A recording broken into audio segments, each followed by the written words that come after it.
اليوم نختم على أفواههم وتكلمنا أيديهم وتشهد أرجلهم بما كانوا يكسبون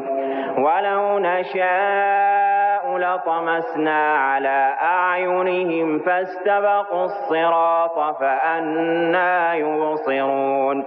ولو نشاء لمسخناهم على مكانتهم فما استطاعوا مضيا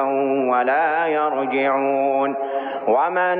نعمره ننكسه في الخلق أفلا يعقلون وما علمناه الشعر وما ينبغي له إن هو إلا ذكر